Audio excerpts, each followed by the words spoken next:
Harrison Blake adjusted his crisp blue dress shirt as he stepped into Rosewood Pawn and Antiques, a shop he'd never noticed despite driving past it daily for 3 years. At 45, the tech billionaire was used to having people recognize him. But the bearded man behind the counter barely looked up from the violin case he was examining. Harrison's 15-year-old daughter Sophie stood beside him, her blonde hair pulled back in a neat ponytail, wearing the kind of understated elegance that came with a privileged upbringing. She had insisted on this detour to find a vintage music box for her grandmother's birthday, though Harrison suspected she was more interested in exploring somewhere her father would never normally venture. "Excuse me," Harrison said, his voice carrying the authority of someone accustomed to immediate attention. "We're looking for antique music boxes. Something European, preferably Austrian or Swiss." The shop owner looked up from the violin, his dark eyes measuring. He was perhaps 40, with the kind of weathered hands that spoke of both manual labor and delicate craftsmanship. His work apron suggested he did more than just buy and sell. He restored the items that came through his door. "Daniel Cartwright," the man introduced himself, extending a calloused hand. "I might have what you're looking for in the back room. Give me just a moment to finish with this." Harrison glanced dismissively at the violin case. It was clearly old, the leather worn and scuffed. "Someone pawning their grandmother's fiddle?" he asked with barely concealed disdain. "Seems like people will sell anything these days." Daniel's jaw tightened almost imperceptibly, but his voice remained even. "Actually, this belongs to one of our regular customers, Miguel Santos. He's the night janitor at your building, Mr. Blake." Harrison was momentarily surprised that Daniel knew who he was, but pressed on. "The janitor? I suppose when times get tough, luxuries are the first to go." Sophie moved closer to examine the violin, her musical training drawing her to the instrument. "Dad, this looks really old. And beautiful." "Beautiful doesn't pay the bills," Harrison replied curtly. "Though I suppose if you're working as a janitor, you probably don't have much choice but to sell whatever you can." Daniel's hands stilled on the violin case. "Mr. Blake, with respect, you might not want to make assumptions about Miguel's circumstances." "Oh, please," Harrison scoffed. "What circumstances could possibly justify a janitor owning a violin? It's clearly beyond his means. Probably inherited it and never learned to play." Sophie had been examining the instrument more closely, and something in her expression made Daniel pay attention. "Miss, do you play?" "Since I was 5, Sophie answered. Dad, this isn't just any old violin." Harrison waved dismissively. "Sophie, we're not here for a music lesson. Mr. Cartwright, about those music boxes?"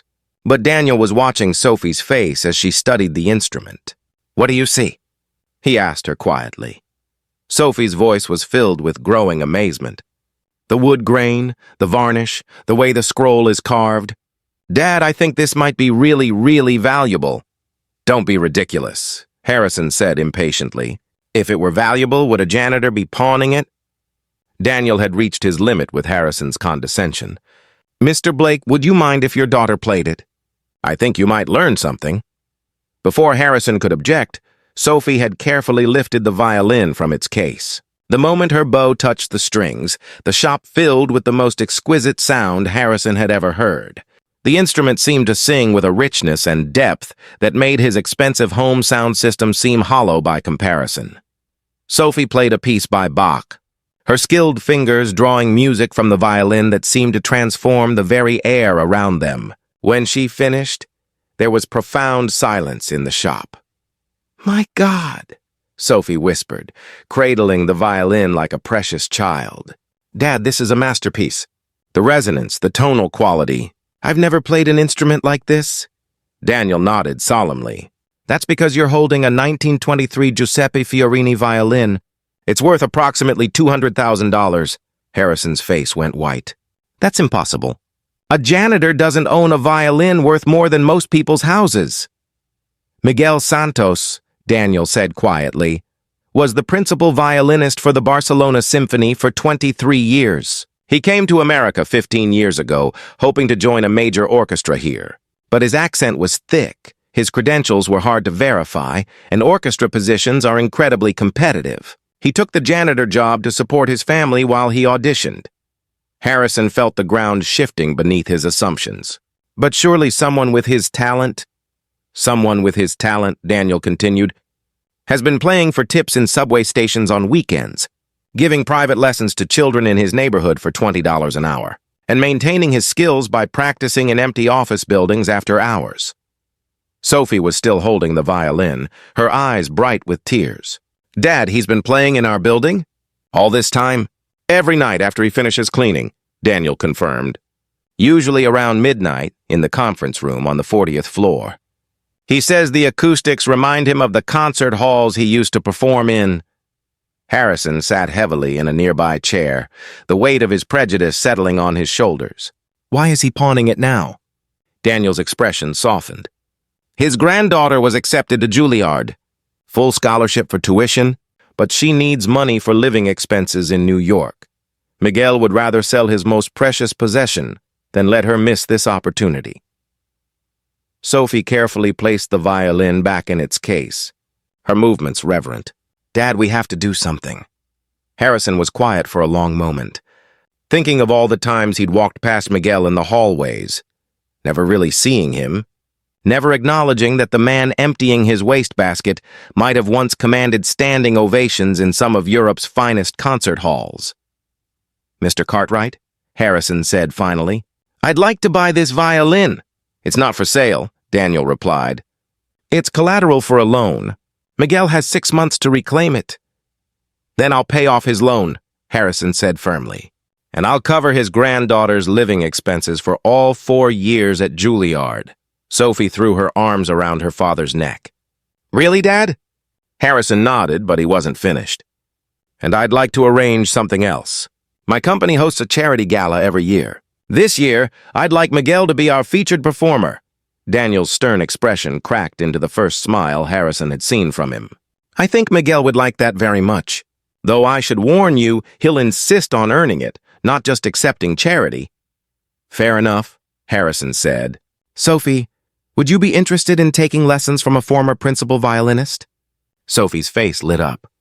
Could I really? I think, Harrison said, looking around the shop with new eyes, that we have a lot to learn from people we've been too blind to see. 2 months later, Harrison stood in the wings of the grand ballroom at the Meridian Hotel, watching Miguel Santos tune the very violin that had almost been lost to financial necessity. The janitor had transformed into the maestro he had always been, wearing a tailored tuxedo that Harrison had insisted on providing. Sophie waited nearby, violin in hand. Over the past weeks, Miguel had become not just her teacher, but a bridge to understanding music in ways her expensive private instructors had never shown her. Tonight she would perform a duet with him, a piece Miguel had composed himself. Mr. Blake, Miguel said quietly as they prepared to go on stage. I cannot find words to thank you, Harrison shook his head.